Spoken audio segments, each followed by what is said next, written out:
હું એટલું જ કહું છું કે મારા માથે જે કેસ છે તે ઓલો સુરતમાં રહેવાવાળો વ્યક્તિ સાગર રાઠોડ, એને મારી તારીખની મને ખબર હોય, મારી તારીખની જજને ખબર હોય, મારી તારીખની મારા ફરિયાદીને ખબર હોય, મારી તારીખની મારા વકીલને ખબર હોય, અને એના સિવાયની સાગર રાઠોડ નાલાયકની ઓલાદ એને ખબર કેમ હોય?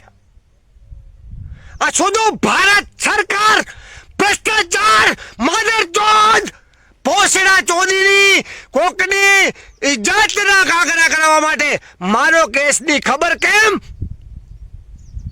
પોસડા ચોદીની ભારત સરકાર એની બેનનો ભોસડો મારે. જય ભીમ, જય સંવિધાન, જય ભારત. હું સામાજિક કાર્યકર સાગર રાઠોડ. જોકે એક આતંકવાદી ભારત સરકારને ગાળ્યું દે, આ હરામી જે ગુનેગાર છે ભારત સરકારનો, આ દેશનો માણસ જ નથી. જે કે સરકારની વિરુદ્ધ બોલવું એક ગુનો બને છે. પાર્ટી પક્ષની વાત અલગ છે, પણ જે આ સરકાર વિરુદ્ધ ગમે એ વ્યક્તિને આપણે પર્સનલ રીતે ગાળ દઈ દઈએ તો બરાબર છે, પણ સરકાર વિરુદ્ધ બોલવું એક આપણે ભારત દેશના નાગરિક તરીકે એક ગુનો બને છે. જોકે અત્યાર સુધી તો એની ચેનલોની અંદર અમને બધાને ગાળું દેતો હતો ને. જોકે મારા એક વડીલ મંજી દાદા કરીને જે છે મારા વડીલ, એને પણ તેણે ગાળું દીધી.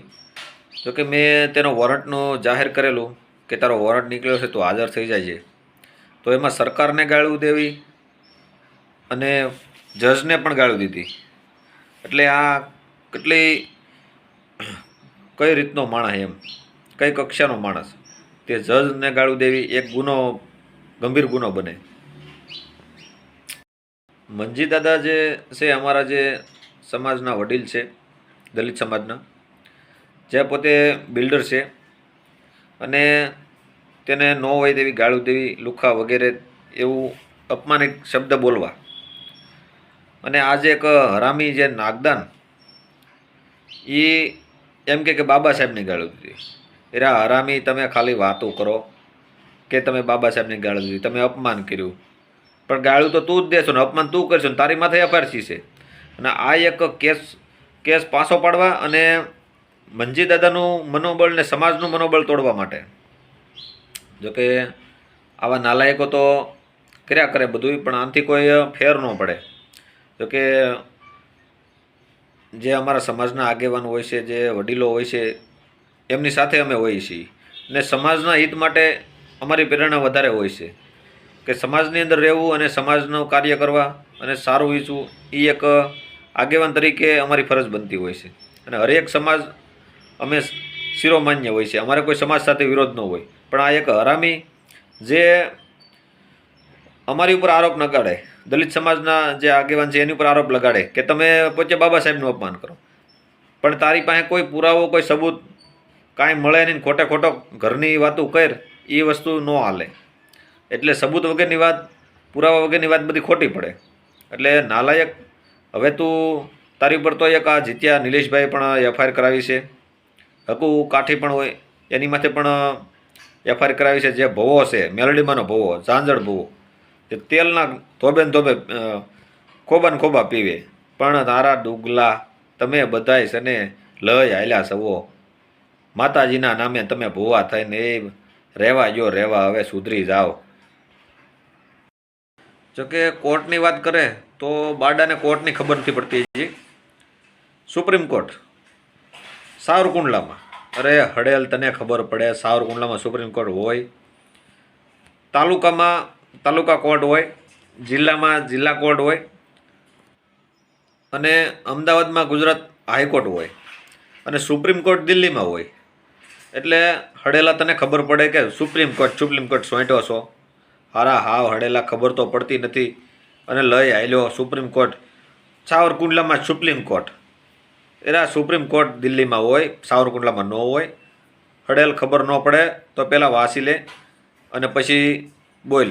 દારૂના નશામાં એટલું બધું તું ધૂન થઈ ગયો તો તને ખબર જ નથી પડતી કે કોર્ટો ક્યાં આવેલી છે, કયો તારી પર કેસ હજી તો તારે બહુ ગલાવાનો છો તું, એટલે તું યાદ રાખજે. આમાં ડુગલા વેડા ઘણા કરે છે. ઓલો કરણ સાથળિયો નહોતો આવતો ને એ પાછો ચેનલમાં સીડ્યો. પણ હું કામ ખોટે ખોટા લઈ આવેલા છો હેઠા બેહો નહીં, ધંધો કરતા હોય કરો નહીં, કાંઈ તમને મળવાનું નથી આમાં. ખોટા વિરોધ કરીને કાંઈ તમારું કોઈ માનવાનું નથી. તમે વિરોધ કર્યા કરો, 3 દી વિરોધ કરીને બેહ્યો, તમારું કોણ માને? હારા હડેલાવ લઈ આવેલા છો. જોકે આ એક કેસને બોધો પાડવા માટે અને એક ષડયંત્ર રચે છે આ ચેનલોવાળા. જોકે એવું કાંઈ હોતું નથી. અને આ એક નાલાયકો બધાય જે વિડીયા બનાવીને જે આગેવાનને જે બદનામ કરવા, એ ખોટી રીતે એક ગુનો છે. એટલે આવા કામ ન કરાય. તમે ચેનલોમાં વિડીયા ચડાવો એનાથી કોઈ મતલબ નથી, કોઈ ફેરે ન પડે. એટલે આ નાગદાનનું જે સરકારને ગાળું દે છે, જજને ગાળું દે છે અને અમને પણ ગાળું દે છે, એ હું આમાં પ્રૂફ સાથે મૂકું છું. તમે સાંભળો. તો કે આવા નાલાયકોને છે ને એનો નંબર પણ મૂકું છું. જો કે આ સુધરતો જ નથી. કેમ કે દારૂ એટલો ધોમ પી ગયો છે ને તો કોઈ એની સીમા જ નથી. હવે ખરાબ કંપનીનો દારૂ આવી ગયો, કઈ કંપનીનો દારૂ આવી ગયો એ તો ખ્યાલ નથી, પણ દારૂ દેશી જબરદસ્ત માલ આવી ગયો છે. એટલે એટલો વધી ગયો તો એમાં તેને બોલવાનું પણ ભાન ન રહ્યું. એટલે હું આ વિડીયોમાં મૂકું છું. તમે સાંભળો. જય ભીમ, જય સંવિધાન, જય ભારત. મારી બહેનને ચોદે ભારત સરકાર ભોસડા ચોદીની ક્યાં ગઈ? હજી બીજો કેસ નોંધી નાખજો. એની બહેનને ચોદે ભારત ભ્રષ્ટાચાર, ભારત જેવો કોઈ ખદ્દર ગદ્દાર દેશ નથી.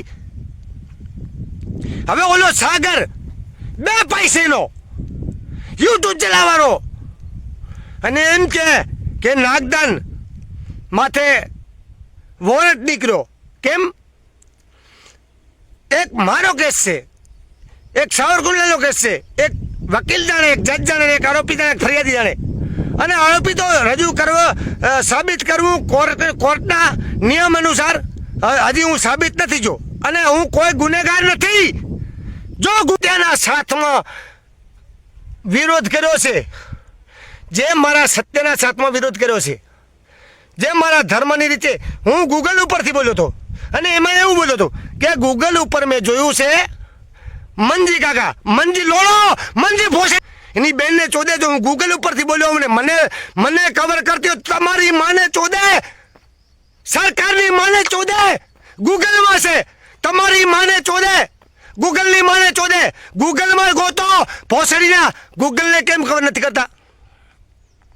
બેનને ચોદું, હિન્દુ છું અને હિન્દુ રહેવાનો છું.